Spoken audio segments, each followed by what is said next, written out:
China starts housing market bailout.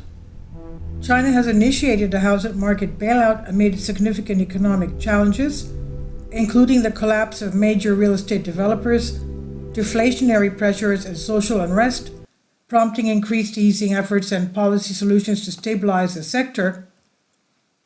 We and many others said that this experiment was doomed and that all China was doing was delaying the inevitable bailout of the property sector, with another metric aspect of new debt when China first launched its latest deleveraging campaign more than 4 years ago.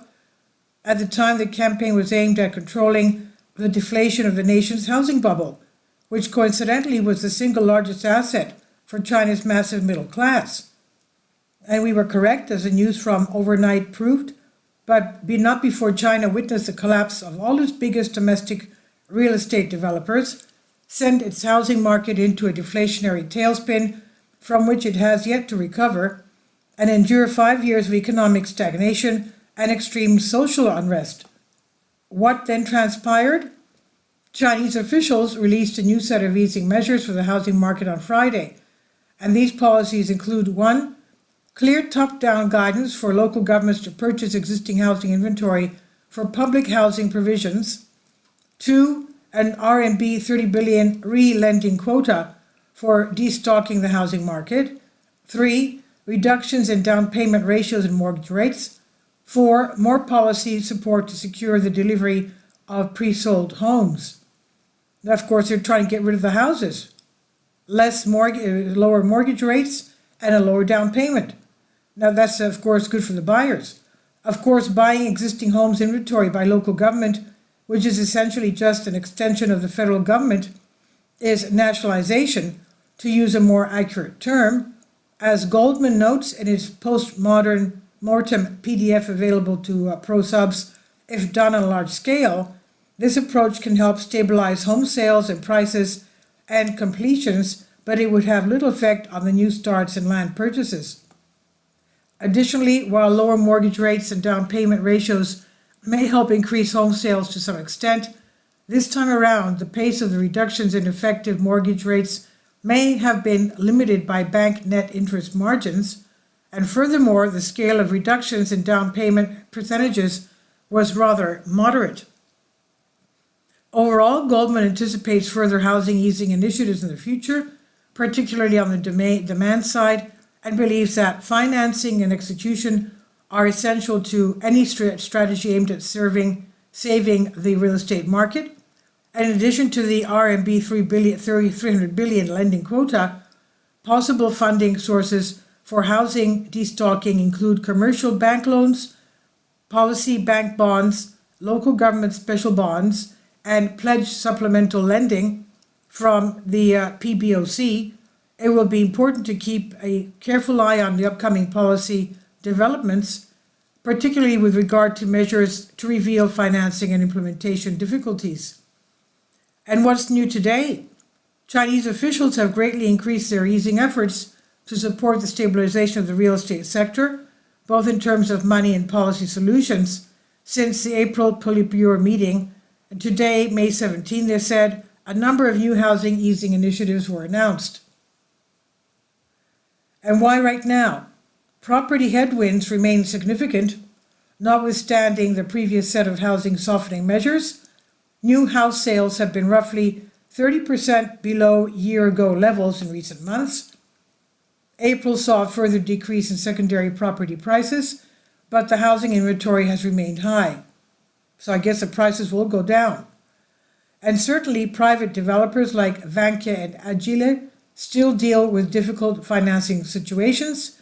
Here, Goldman says that recent developments suggest to us that the prolonged property sector weakness has likely breached policymakers' playing threshold, pushing them to step up housing easing and to shift the strategic focus towards digesting existing housing inventory. Potential impact is multifaceted. If local governments purchase existing housing inventory on a large scale, it could stabilize home sales, prices, and consumer sentiment in the housing market. This action might also improve funding conditions for property developers to some extent, facilitating home completions and rebalancing the property sector. 4. Recent examples from local pilot programs provide insights to the potential effectiveness of such initiatives.